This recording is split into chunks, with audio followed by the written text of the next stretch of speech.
Hey guys, welcome back. It's James here. It is 15th of February 2023. It's a Wednesday. I'm recording this. So what you're gonna view or see is a kind of a walkthrough of the Speed Dome here in Perth. It's located near Midland, I think Middle Swan, but I'll link a link to the website in the description below, or just here. And we have Johnny Carter is back again. He's giving us the tour of the Speed Dome. It's a velodrome, so a cycling dome indoors. And we take a walk through the stadium. We take a walk on the track. Mr. Carter explains the ins and outs of this beautiful track. It's actually, I had a quick look. It's worth about $7.2 million, and I think it is Perth's best kept secret, unfortunately. And we have a capacity of 3,500 seats. I think Jono gives us a different figure, but that's okay. He is not Wikipedia. And we have a lot of clubs that actually use it.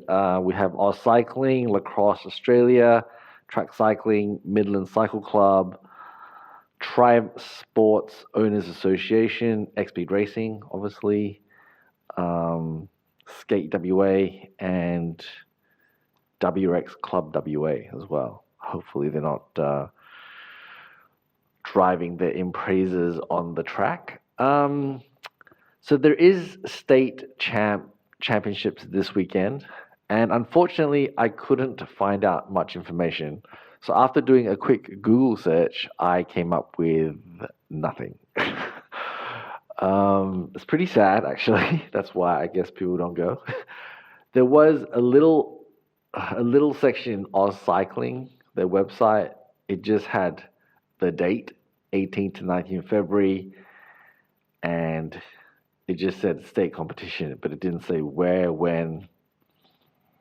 It's no times are given or anything. I called the Speed Dome number.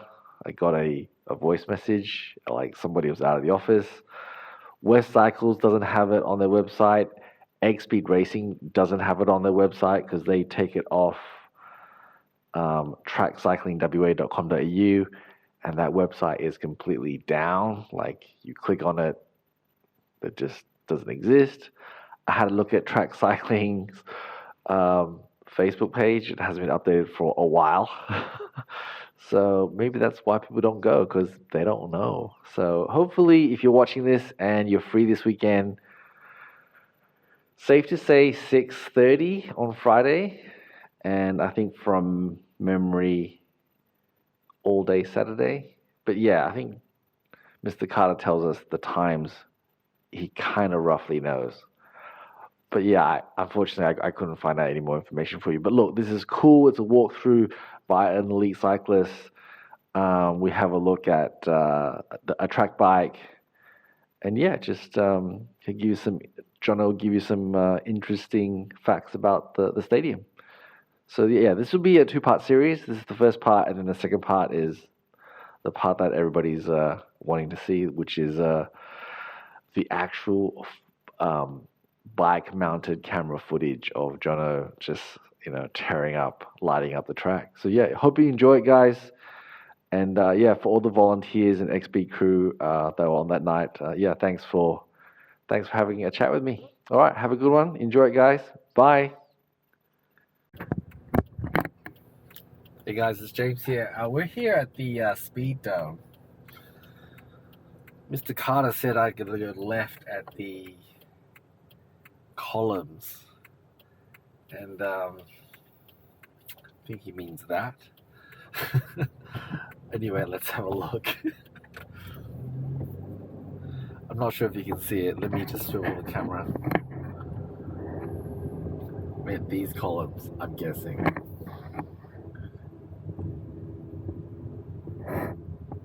Kind of Roman look-alike, sort of. Okay.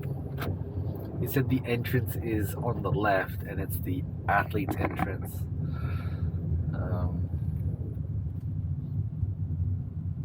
we'll have a look, eh? Let's have a look. There are a few cars here, so that's a good thing. This is weird though. Like this place is in the middle of. Destination is on the right. Yeah, thanks, Siri. This place is in the middle of nowhere near Maida Vale, which is kind of next to Midland. But oh, here we go. Here we go. Speed dump. Speed dump. Park in the shade because we can. And I'll quickly show you the entrance because I know you want to know. Let me take this off. Oh, maybe not. Let's just walk and have a look. I'll show you. So that is the speed dump, guys. Quickly show you the front, hey?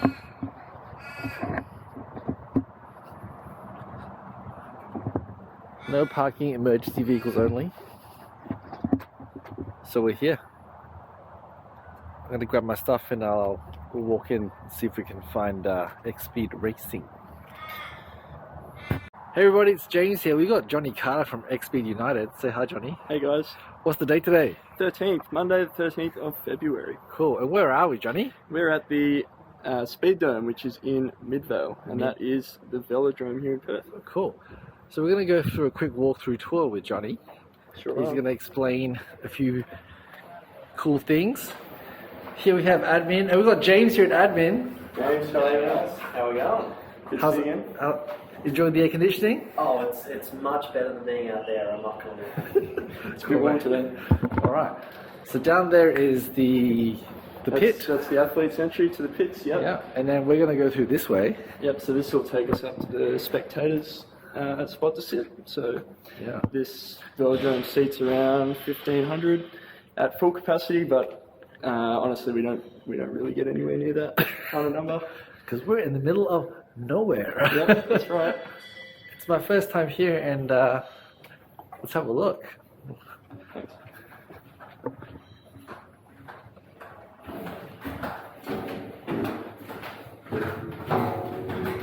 Today.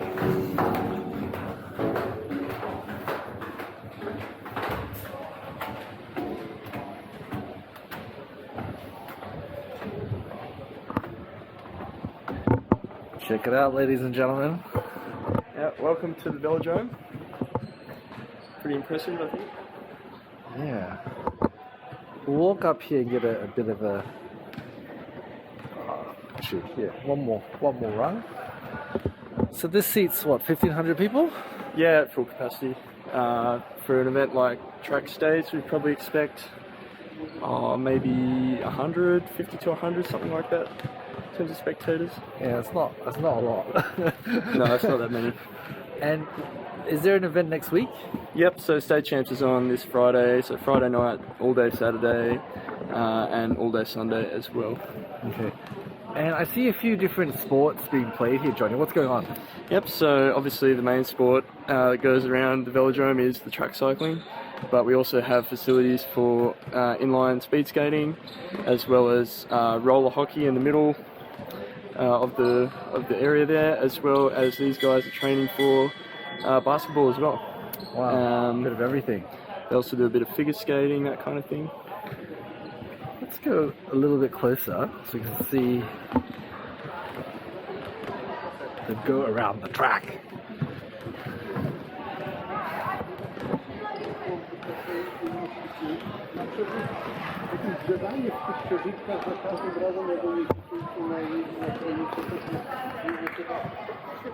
So you can see the kids playing basketball there, they're doing inline skating.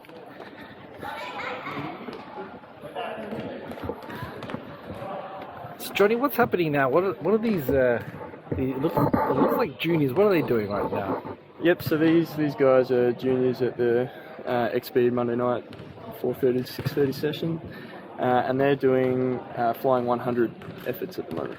So what's a flying 100 effort? So flying 100 is you get 3 laps, so this girl's just come around for 2 laps, so you get 3 laps to roll around to kind of get up to speed and where you want to be on the track, and then once you come around for one lap to go, you then start your timed effort, which runs from that white line just over there, past the nets, all the way around the track, back round to the finish line. Where is the finish line here? Yep, so the finish line is this big solid white line just in front of the tall lap board there. Ah, yes. That's pretty cool. Yeah. So what we'll do, we'll cut off here, and then we'll go up, and then we'll get on the track. Okay? Sounds good. Cool. Okay, guys, we're back. This is the entrance to the... So yep, so this is the athlete's entrance to the pits, which go. is where everyone stores their bikes, gets ready for racing, that kind of thing, changes gears, changes wheels, sprockets, pumps up tyres, that kind of thing. Yeah. So we got a safety net here? yep, safety net, so that's for if riders crash over the top of this Perspex, well, I'm actually not sure if it's Perspex, wall here, because it's quite a large drop down this ramp. Pretty solid. Yeah. Hopefully no one will break through that. Hopefully no one will break through that.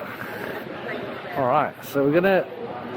Why are there motorbikes here, Johnny? Yep, so motorbikes get used for motor pacing training, so for warm-ups or for specific time trial efforts or sprint efforts. You can get lots of speed work done behind a motorbike, so it gives you a free draft up to sometimes 80 or 85 k's an hour. Wow, that's pretty cool. Let's go see the start line. Sure.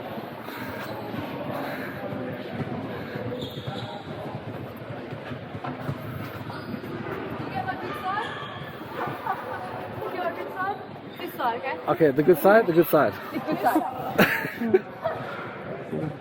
Alright. So,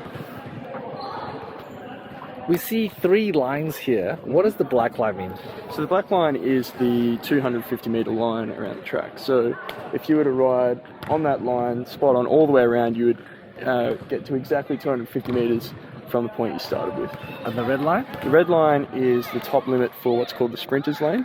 So the sprinter's lane is the boards in between the black and the red lines, and there's certain rules and regulations around when riders can move in on other riders in the sprinter's lane and moving out on, like, impeding other riders and that kind of thing. Yeah. And so that's why that's there, to provide a sort of a baseline for where they're allowed to move. Okay, yeah. It's constraint line. And the Yeah. blue line? Blue line's called the stayers line, so that's generally where sort of warm-ups are done or just faster paced training, which leaves the bottom of the track free for specific efforts or for slower riders that aren't as confident to move up. Cool. And I can see it's made out of wood. Yep. What type of wood is that, you reckon? It is Siberian pine. Siberian pine. So not only is Mr. Carter here a cyclist, he's also a botanist. So most of the tracks are made of pine wood. There's some tracks in Tasmania that are made of Tasmanian hardwood as well. Okay.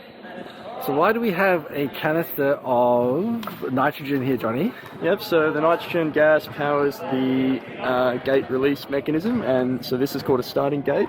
Yep. And what this does is this will sit on the track so the riders in the middle of the black and the red lines at this vertical red line here called the pursuit line. Pursuit line? And that's called that because they start individual pursuits, team sprints from there, so all the kind of time trial events. And so this gate will hold the rider that's participating, or the first rider in the team that's participating. Okay, so where do they stick their wheel? So the riders put their bike so that their back wheel sits between these pads, and then there's a lever on the top here that the commissaire will push close, and that will close the pads around the wheel. Then they'll move this around the seat post to keep the bike stable in the gate. Yeah. And then once that happens, there'll be a countdown on this lap board here, which currently says 12, and that will either be 30 seconds or 50 seconds. At a national level event or an international level event, it would be 50 seconds. But at states, due to time constraints, it'll be 30 seconds. 30 seconds, okay. And then what happens after the 30 seconds is the gates will automatically open and release the rider for them to start their event. Cool. So we have a commissaire over there? Phil is a coach and a commissaire, actually. Oh, this is So fantastic. he's a coach that's done his commissaire's accreditation. Wow. And any significance of the red line here? Yep, so the red line is the sort of start and finish line for any timed events like the pursuit, the team pursuit, or the team sprint. You'll notice there's another one. If you might not be able to see it, but directly across the track, there is another one, sort of where that caution tape is on the glass there. Yeah, I won't be able to see it. It's all right. It's all right. Yep. Let's have a look at the finish line here. And this is where. So this is the finish line. Yep. And there'll be a camera here too. Yep, so you can see on the top of the lap board there's a Swiss timing camera, which lets you see who's won in a photo finish, of course. Yeah. And also, when they run events, they'll have timing tape, and so they'll run timing tape on the finish line where the black is there, and also on the red line there as well. And that tells that lap board up there, that Omega lap board, or timing board, the times that have been run in all the events. Okay. Let's go to the steep part of the track. Sure. Seems pretty daunting, your first time walking into the track and seeing the steep part. Yeah, I didn't think it was that steep. It's pretty crazy. Yeah. On the straight, it's pretty nice. It's something like, I believe, 6 degrees of angle. Yeah. It could be more. I could be very wrong there. Yeah, and then what about here, the steepest part? Yep, so right in the middle of the corner, it gets up to 46 degrees. 46 degrees, So this is, guys. This is one of, if not the steepest track in the Southern Hemisphere, I believe. It's either the steepest or the second steepest from what I remember. Yeah. So yeah, pretty crazy. Let's get Johnny to lean up against it really quickly before one of the kids comes, so you can have a look at perspective how steep it is, okay? So we'll just wait till the rider passes and we'll get Johnny just to lean with one hand. Okay, go. Let's do it. So that's how steep it is, guys. Pretty steep. Pretty crazy, cray. Yeah. So have we talked about when this was built? No, so this track was built in the late 1980s, so 1989. So it's pretty old now, coming on, what's that, 30-something years, 40 years. And it was refurbished after about 20 years in, I can't remember the exact year, something like 2016, 2017, and that's where all this new boarding was put in. So you can see it kind of got that fresh white pine look, whereas before it was more of a darker wooden colour, almost like the sideboards at the top. Ah, okay. And here we have a Xspeed coach as well. Yep, so this is Daniel, one of our Xspeed coaches. Daniel? So he comes down and gives his time on Mondays and Thursdays, helping with the juniors and coaching them and what they have to do. Fantastic. Mr. Carter, thanks for your time today. No worries at all, James. Appreciate it. Thanks, guys. Bye. Bye.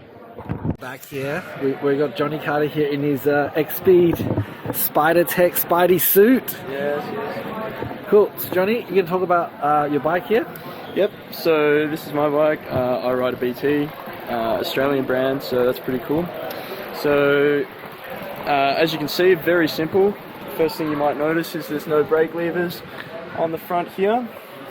Just a simple drop bar with no strings attached. The other thing to notice is there is no cassette on the back, so and only one chainring, so we got no gears. The other thing that you might look at is I spin the wheel and the pedals move, so there's no freewheel. If I stop the pedals, the wheels will stop as well. That's it, folks. There's no brake. It's a true fixie. That's right, proper fixie. Proper fixie. Take it off the rest there. So, tire pressure. Yep, so in these training wheels which I've got on, these tyres run around 130 psi, so not too high, but if you were to look over here at a disc wheel like this with the tubs that are on there, so tubular tyres, you can run something like that up to well over 200 psi. 200 psi. Look who's at the back.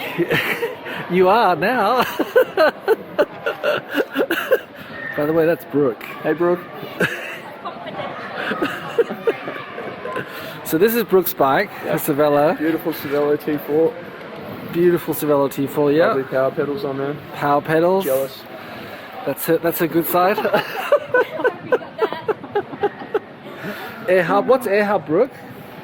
Air Hub is, so that's Michael Freeberg's brand. Yeah. So it's like a training wheel that you put on your road bike, which adds extra resistance while you're riding. So you could be riding like a cafe ride with your friends or something, and you think, oh, this is too easy for me, let me put some resistance on my front wheel. Yeah. And it'll add resistance for you, and once you put out more watts, so better training. That's Sweet. the idea. Okay. It's like Yeah. more resistance. So what's the big dog? Yep, so the big dog, we got a 66 tooth chainring from Velodrome. 66 tooth, guys, and on the back, That's a 17 tooth sprocket. 17th tooth sprocket. So for those who speak track lingo, that's a 105 inch gear, 104.8 to be specific. On the track we work in gear inches and sometimes roll out distance, so that's the distance that if you were to roll the bike forwards, that one pedal revolution would be. Ah, okay. Wow, there's so much tech lingo here. Yeah, it's a bit lingo-ish. So this is an Australian bike frame, full carbon. Bike Technologies Australia. And what time does your session start today? Session starts at 6:30 today, and it's the TCWA or Track Cycling WA points simulation session. So what's a point simulation session? So it's a session where they get the moto out on the track and they sit on the blue stayers line for 130 laps, and every 10 laps there's a sprint, and you have the option to do the sprints and lap the bike if you want to. Wow. So we're doing 130 laps of this. That's right. And so how many kilometers does that equate to? It ends up being 32.5 kilometers. So only 250 meter track. 32.5 clicks. I'll stick around for that and I'll take some photos of Johnny. As you can see, there's lots of people here now. It's pretty cool. Yeah, the session's been getting more and more popular recently, especially now in the lead up to States. And States is next weekend? Yep, this weekend coming. Oh, sorry. And what time does that start? On Friday, my guess would be 6 p.m. I'm not entirely sure. And is there various divisions? Yep, so there's elites, and then you've got the junior categories, under 19s, under 17s, under 15s, under 13s, and under 11s. Sweet. It's going to be awesome. All right. Yeah, we'll let you get ready, Johnny. Yeah, no worries. Thanks for the chat. Thanks, James. Take it easy, guys.